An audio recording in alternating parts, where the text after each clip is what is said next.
Dear students, today we discuss how to find some particular terms. See the example number 13. In this expansion, 2x square minus 3 by x index is 11. Question क्या है, क्या ऐसी कोई term है इन विच x की power 6 contains, क्या कोई ऐसी टर्म आएगी जिसमें x की पावर 6 आए। तो ये क्या है, पर्टिकुलर टर्म फाइंडिंग x की पावर 6। कैसे निकालेंगे, मेथड वही है। First of all write down the general term 11 CR 2x square की power 11 minus r minus 3 by x की पावर r। अब आप क्या करेंगे, यहां पर x की टर्म में अलग कर लीजिए। x की पावर हो जाएगी 22 माइनस 2r और माइनस 3 की पावर r, इसको लिखो माइनस 1 की पावर r 3 की पावर r, यहां आएगा x की पावर r। अगर x की पावर r को ऊपर ले जाएं तो यहां हो जाएगा माइनस 3r। अब हमको r की ऐसी वैल्यू चाहिए जिससे x की पावर 6 हो जाए, और उसका सीधा ही मेथड है। आपने क्या करना है, जो भी यहां पर x की पावर बनी है उसको ही आप 6 रख दीजिए and find the value of r। r must be सब positive integer less than equal to 11। r की वैल्यू हमेशा जो हमारा इंडेक्स है उस तक रहनी चाहिए और पॉजिटिव इंटीजर भी रहनी चाहिए। अगर ऐसी कोई वैल्यू ना आए, मान लीजिए r नेगेटिव आ जाए या फ्रैक्शन में आ जाए या 11 से बड़ा आ जाए, तो इसका मीनिंग होगा ऐसी कोई टर्म पॉसिबल नहीं होगी। तो कैसे करेंगे, देखिए लेट अस चेक करते हैं सोल्व करके क्या ऐसी कोई टर्म आएगी। 22 को अगर मैं उधर ले जाऊं कितना बचेगा, माइनस 16। r कितना आ गया, 16/3।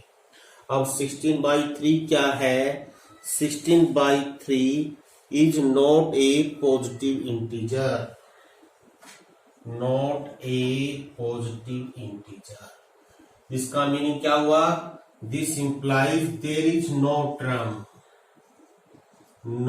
टर्म कंटेनिंग x की power 6 in the given expansion. बस ये आपका आंसर हो जाएगा। अगर मान लीजिए x की कोई पर्टिकुलर वैल्यू ऐसी आ जाती है इसमें ये पॉजिटिव इंटीजर होता, तो हम r का मान रख के वहां पर वो टर्म निकाल सकते थे। और देखिए पर्टिकुलर टर्म और कैसे निकाल सकते हैं, एक एग्जांपल और देखिए। इसमें है इंडिपेंडेंट टर्म निकालना। Find the term independent of x in this expansion. इसके एक्सपेंशन में इंडिपेंडेंट टर्म निकालिए। इंडिपेंडेंट का मीनिंग क्या होता है, अभी इसमें x की पावर 0 आ जाए, क्योंकि x की पावर 0 का मीनिंग 1 हो गया। तो हम क्या करेंगे, मेथड वही है।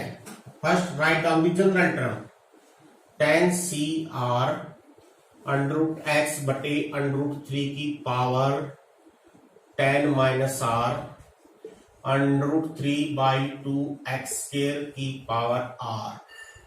अब उसी तरह से करेंगे हम। पहले x की पावर क्या बन जाएगी, यहां पर 10 माइनस r/2, नीचे हो जाएगा 3 की पावर 10 माइनस r/2 इंटू 3 की पावर r/2, 2 की पावर r, x की पावर 2r। अगर हम x की पावर ऊपर ले जाएं तो यहाँ एक माइनस 2r और हो जाएगा। अब हमको ऐसी वैल्यू चाहिए जिससे 0 हो जाए। हम क्या करेंगे, for independent term put this value, जो भी r की पूरी पावर x की पावर बनी है उसको 0 रख दीजिए। अब देखते हैं क्या यहाँ से r की वैल्यू कोई पॉजिटिव इंटीजर आएगी या नहीं। 2 से मल्टीप्लाई कर दीजिए तो 10 minus 5r equal to 0, r का मान 2 आ गया। यस, तो पॉसिबल है। और टर्म कौन सी बनी, टर्म भी निकालनी है। जब r का मान 2 है, टर्म बन गई T3। और T3 कैसे निकालते हो, या तो R का मान 2 ये रख दीजिए, T3 क्या आ जाएगी 10C2, ये x की पावर 0 1 हो गया, 3 की पावर 2/2 1 हो गया, अपॉन R का मान 2 है, 10 - 2/2 8/2 4, 3 की पावर 4, यहां रखिए 2 की पावर 2। अब इसको सिंप्लीफाई कर लेना, यही आपका आंसर होगा। इसमें x की पावर 0, नो x नहीं है, बस इसका मीनिंग ये है। इंडिपेंडेंट टर्म का मीनिंग क्या होता है, जिस टर्म में x ना आए उसको बोलते हैं इंडिपेंडेंट टर्म ऑफ वेरिएबल। और देखते हैं, find the value of a, question next है ये, सो दैट दिस टर्म जो इंडिपेंडेंट टर्म है वो दे रखी है, यानी कि a की क्या वैल्यू हो कि इसके एक्सपेंशन में इंडिपेंडेंट ऑफ x 505 हो जाए, यानी कि इस टर्म में x नहीं है, वो 405 है, तो a की वैल्यू क्या होगी। हम कैसे करेंगे, पहला तरीका वही है, जनरल टर्म लिख लीजिए tr+1 10CR √x की पावर 10 - r a/x² की पावर r। तो पहले हम देखते हैं इंडिपेंडेंट ऑफ x, ऐसी टर्म क्या आएगी, उसी तरह से करना है। पहले x की पावर अलग कर लेंगे, ये होगा 10 - r/2 -2r चला जाएगा ऊपर, a की पावर r। अब देखिए इंडिपेंडेंट ऑफ x कब होगा, जब 10 - r/2 -2r 0 हो जाएगा और यहां से r की वैल्यू 2 आ जाएगी। तो इसका मीनिंग इंडिपेंडेंट टर्म कौन सी होगी, T3, और T3 क्या होगी 10C2a²। लेकिन ये गिवन है, इंडिपेंडेंट ऑफ x की वैल्यू है 405, ये 405 दे रखी है। अब 10C2 का मान क्या होता है 45 × a² = 405, a² होगा 9, तो a का मान आ जाएगा +-3, दैट इज द आंसर।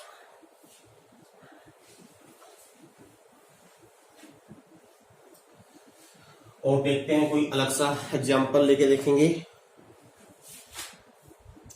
इसमें हमारे पास find the ratio of the coefficient of x की power 15 to the term independent of x। देखिए क्या दे रहा है, आपने कोफिशिएंट ऑफ x की पावर 15 बटे इंडिपेंडेंट ऑफ x का मीनिंग क्या हो गया, कोफिशिएंट ऑफ x की पावर 0, इनका रेशियो निकालना है। किसके अंदर, इसके एक्सपेंशन में। तरीका बिल्कुल आसान है, पहले हम जनरल टर्म लिखेंगे tr+1 15CR x² की पावर 15 - r 2/x की पावर r। अब इसको पहले सिंप्लीफाई करते हैं, x की पावर बनेगी 30 - 2r, x की पावर एक जाएगा ऊपर जाके हो जाएगा माइनस का, जो होगा -3r 2 की पावर r। अब देखिए x की पावर 15 कब बनेगी, जब इसका मान 15 होगा, यानी कि व्हेन हम 30 - 3r को रख देंगे 15, यहां से r की वैल्यू 5 आ गई। इसका मीनिंग x की पावर 15 का कोफिशिएंट क्या हुआ, कोफिशिएंट क्या हुआ, अब इसको भूल जाइए, सिर्फ कोफिशिएंट लिखना है, जो हो गया 15C5 2 की पावर 5। और कहता है ये x की पावर 0, x की पावर 0 कब बनेगी, जब इसका मान 0 हो जाएगा। अगर इसको रख दूं 0, r का मान 10 हो गया। इसका मीनिंग x की पावर 0 कोफिशिएंट क्या हुआ, दिस टर्म इनटू दिस, कब, जब r 10 है, तो यह 15C10 2 की पावर 10, सॉरी 15C10। और आप जानते हो 15C5 एंड 15C10 इक्वल होता है 2 की पावर 5 by 2 की पावर 10, 1/2 की power 5, that is 1/32, it is the answer।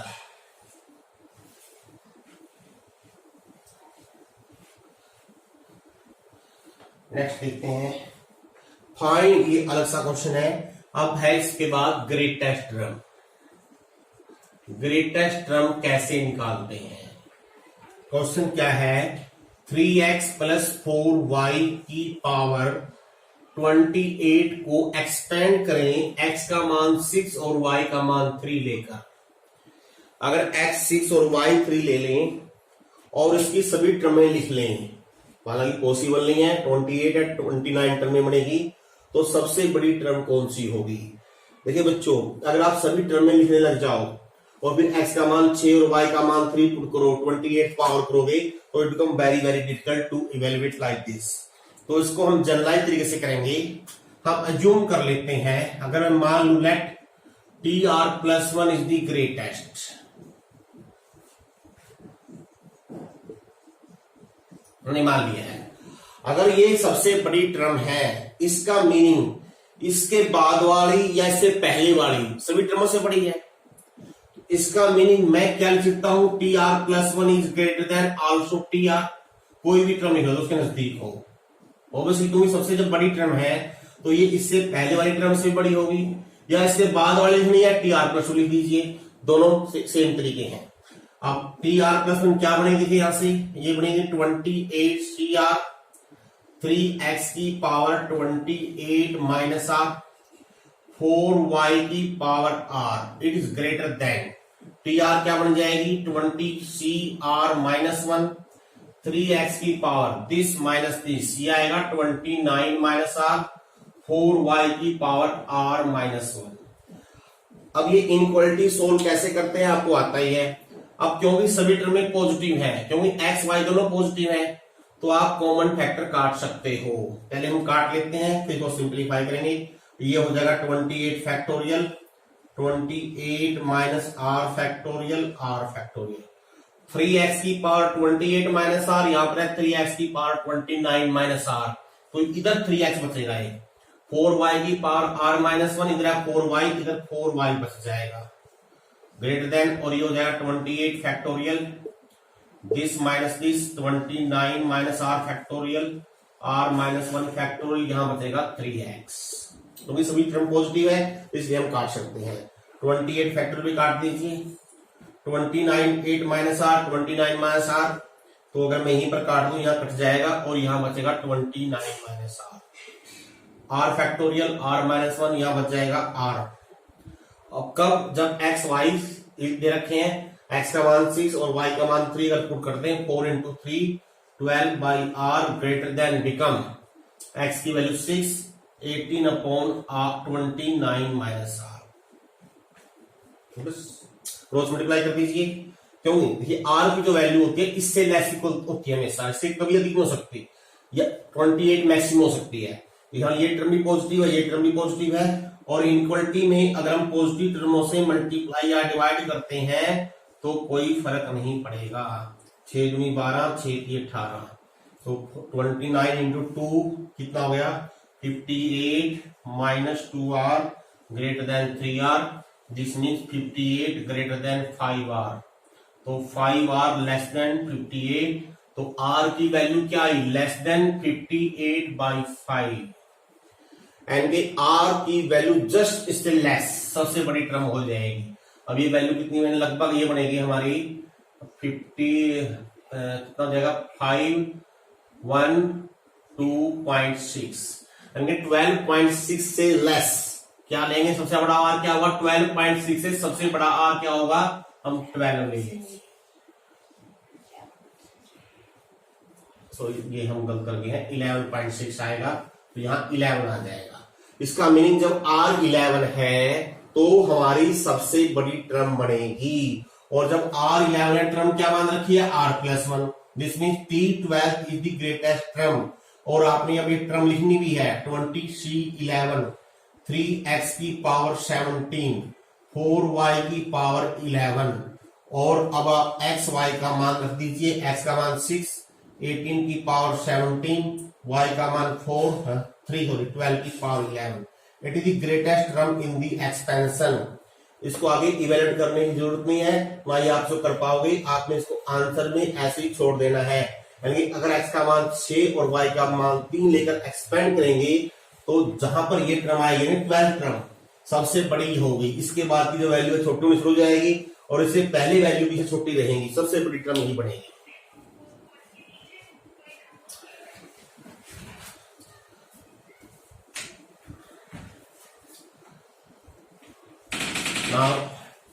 तो ये आपके पास कंसेप्ट आ गया है सबसे बड़ी टर्म कैसे निकालें, और देखते हैं if find A if 17th term है T 17th and 18th term in the expansion are equal, A का मान क्या होगा। और इसका मीनिंग है टी 17 इक्वल टू टी 18 दे रखा है। अब टी 17 क्या बनेगी यहां से 50c, इससे एक लेस 16, 2 की पावर इन दोनों का डिफरेंस 34 इंटू ए की पावर 16। टी 18 क्या बनेगी 50c 17, 2 की पावर 33, ए की पावर 17।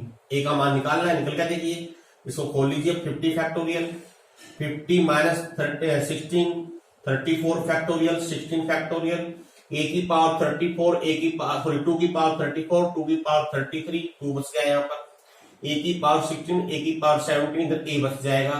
और इसको भी खोल लेते हैं 50 फैक्टोरियल 33 फैक्टोरियल 17 फैक्टोरियल इंटू ए। अब जो कटता काट दीजिए 34 33, इन दोनों में कट के 34 बच जाएगा, 16 17 इधर 17 बच जाएगा। Make the cross multiply 17 into 2 34 बटे 34, ए की वैल्यू बना दी क्लियरली। और देखते हैं और क्या क्वेश्चन है अलग सा देखते हैं कोई। In the binomial expansion of 1 plus x की power m plus n, show that coefficient of x की power m and coefficient of x की पावर n आर इक्वल। देखिए आपको याद होगा 1 प्लस एक्स की पावर n में x की पावर r का कोफिशिएंट क्या होता है एनसीआर, जानते हो आप।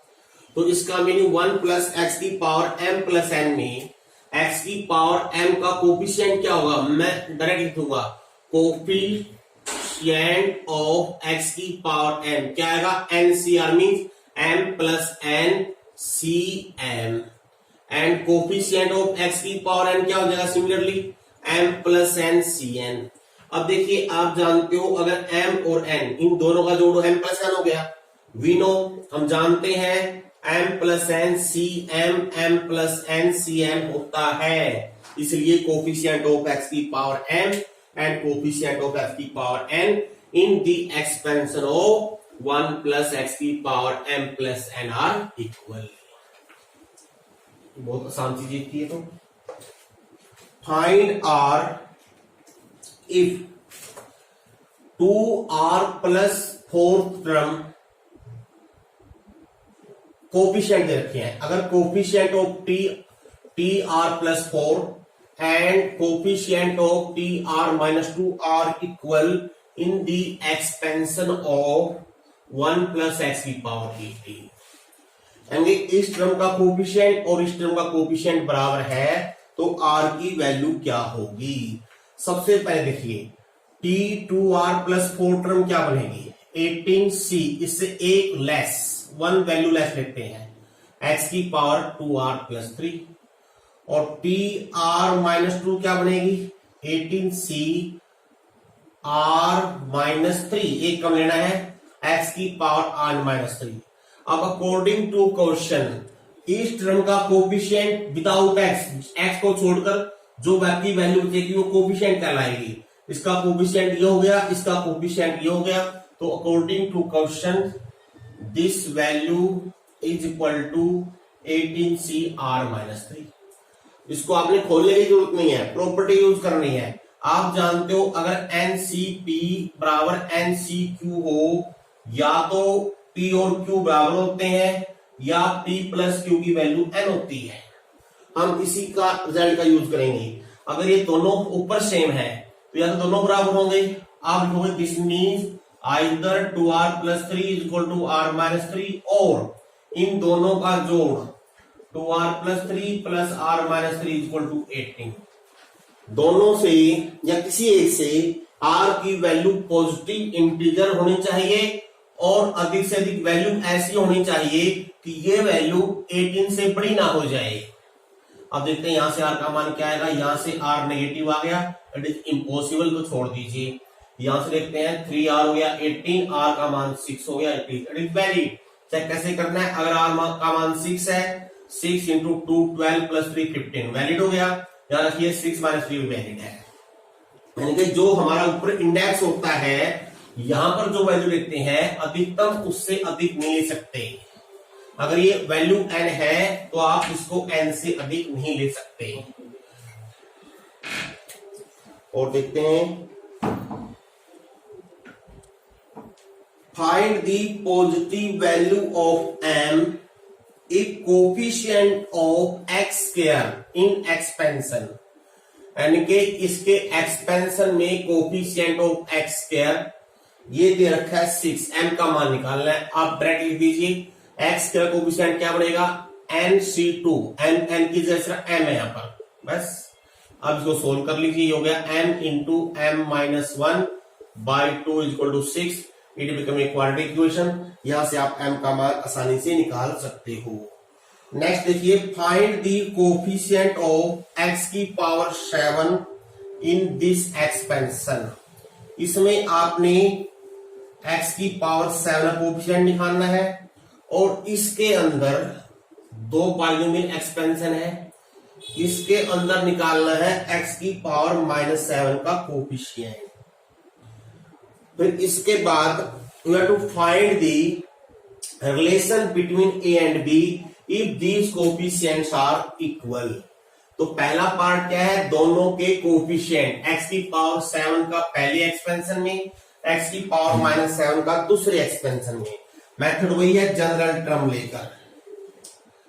ये होगा 11 है यहां पर 11CR a x स्क्वायर की power 11 minus r 1 by b x की पावर r।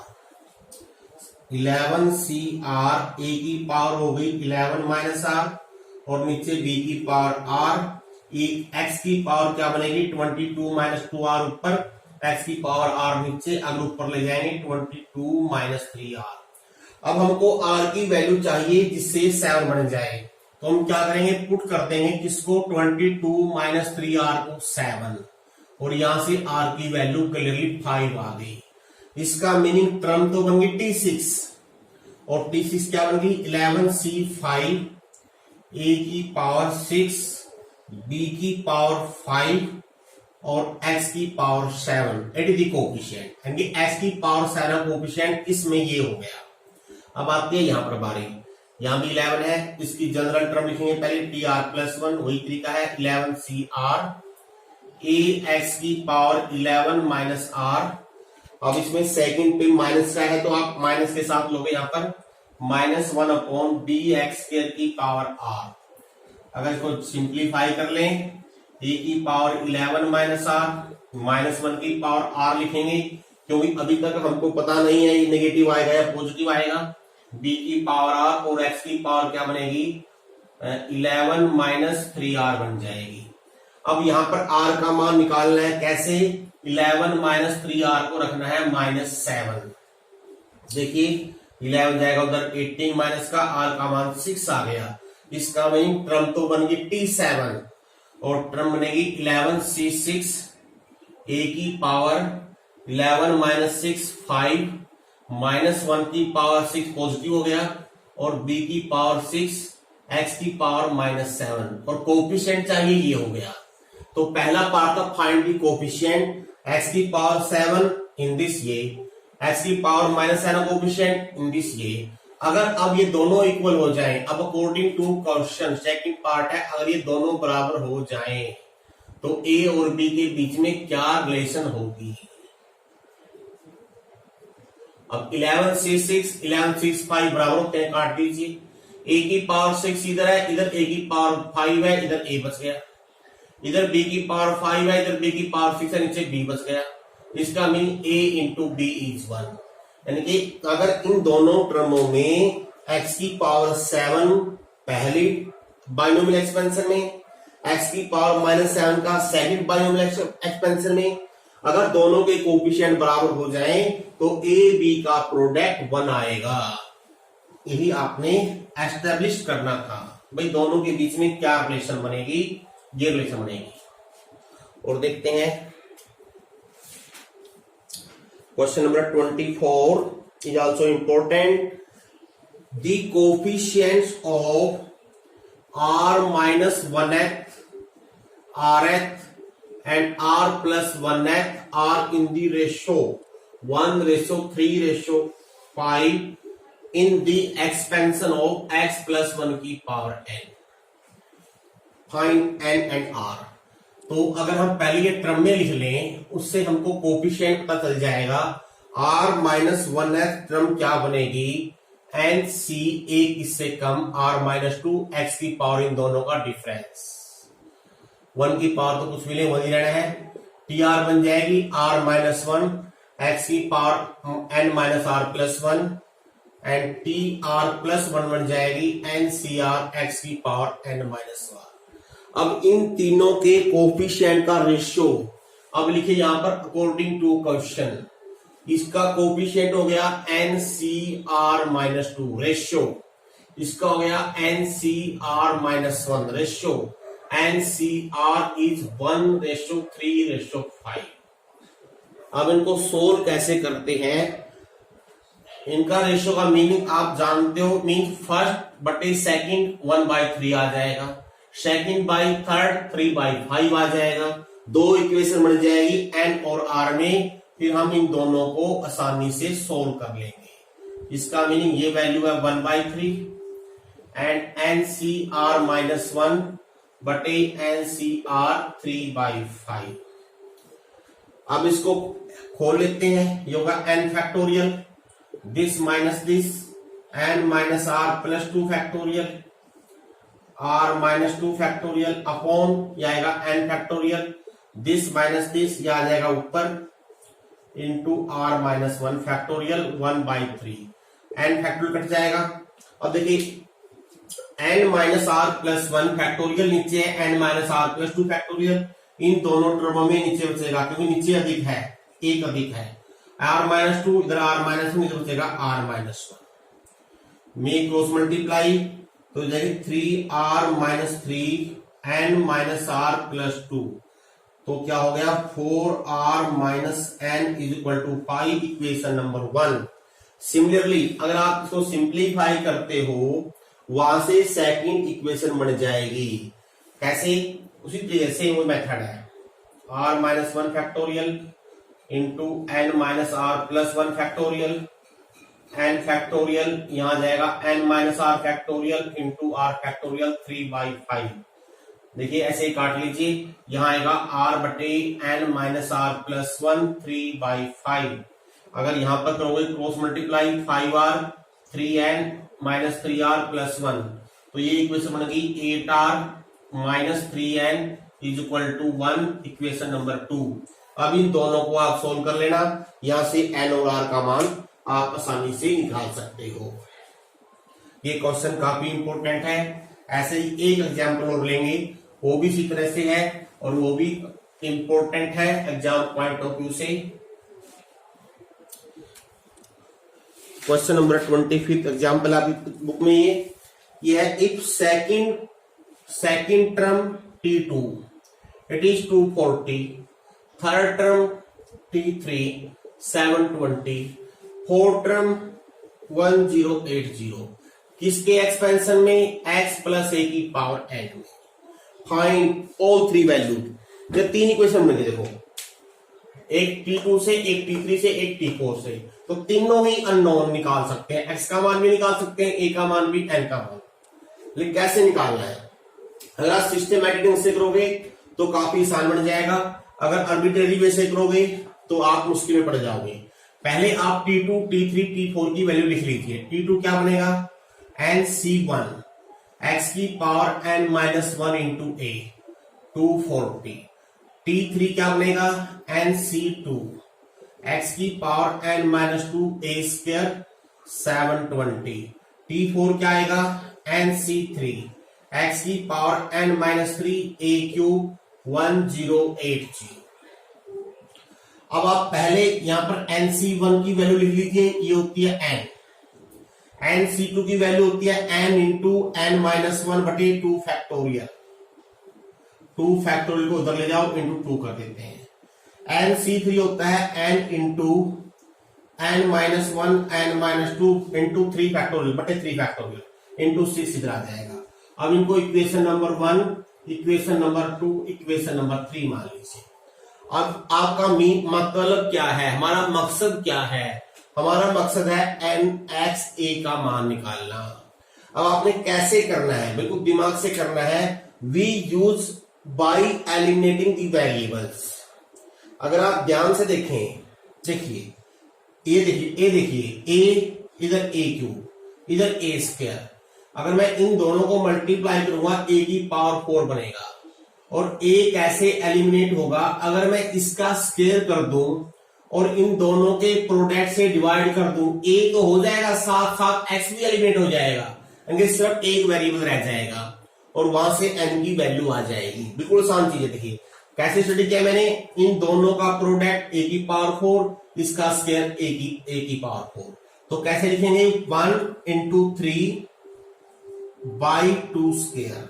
बिल्कुल लिखा हुआ यहां पर देखिए, पहले 1 और 3 को मल्टीप्लाई करिए, n into N, N square हो जाएगा, n माइनस 1, n माइनस 2, और जब मल्टीप्लाई करते हैं power will be added, x की power n minus 3 plus n minus 2 कर देंगे पावर 2n माइनस 4 हो जाएगी, a की पावर 4 डिवाइड बाय 2 का स्क्वायर, n का स्क्वायर, n माइनस 1 का स्क्वायर, और जब इसका स्क्वायर करेंगे पावर 2 से मल्टीप्लाई हो जाएगी, x की पावर 2n माइनस 4, a की power 4। Same right hand side में करना है, फर्स्ट इंटू थर्ड। अगर इस तरह से करोगे बहुत आसान हो जाएगा, कम से कम स्टेप में आपका क्वेश्चन हो जाएगा। सेकंड का स्क्वायर 720 2 बार और 2 2 बार। अब देखिए बहुत आसान चीज बनेगी, x की टर्म कट गई, a कट गया, n स्क्वायर भी कट गया, देखिए ध्यान से n माइनस 1 कट गया एक, तो लेफ्ट हैंड साइड में बच गया n माइनस 2 बटे n माइनस 1। अब आते हैं राइट साइड में, बहुत चीज आसान बन जाएगी। ये 3 से कट रहा है, देखिए 3 2 6, ये भी कट गया, ये 1 0 कट गई, 9 8 72, 9 1 9 12 और 2 6 12, 3 2 3 6 2 6 8, यानी कि इधर बच गया 3/4। Now make cross multiply, 4n minus 8, 3n minus 3, clearly n की वैल्यू 5 आ जाएगी। अब आपने क्या करना है, एक वैल्यू निकल गई, 2 चाहिए। अब n का मान इन्हीं 2 में रख लीजिए, आई पुट इन फर्स्ट 2, 5 अगर रख दें पहली 2 में, 5 x की पावर 4 a 240, 5 इंटू 4 x की पावर 3 a स्क्वायर 720 इंटू 2। अब क्या रह गया? अब इन दोनों में से एक वेरिएबल, चलो 5 से पहले हम काट लेते हैं, यहाँ पर यहां बचेगा 5 के 20, 5, तो क्या करेंगे 5 के 20, ये 0 काट दीजिए और 2 भी काट दीजिए, 72 रह गया। अब इनको मान लीजिए 4 and 5। अब एक वेरिएबल कर दो एलिमिनेट, a स्क्वायर, क्लियरली अगर मैं 4 स्क्वायर बाई 5 कर दूं, a कट जाएगा, इसका स्क्वायर करेंगे, x की पावर 8 हो गया, x की पावर 3, 48 इंटू 48 अपॉन 72 कट रहा है, 24 में कट गया, ये 16 आ गया, 16 दूनी 32, यहां बच गया x की पावर 5 बटे इक्वल टू 32, 2 की पावर 5, x का मान 2 आ गया। अब x का मान 2 रख दीजिए 1 में, 2 की power 4 16, 16 into a 48, clearly a की वैल्यू 3 आ गई।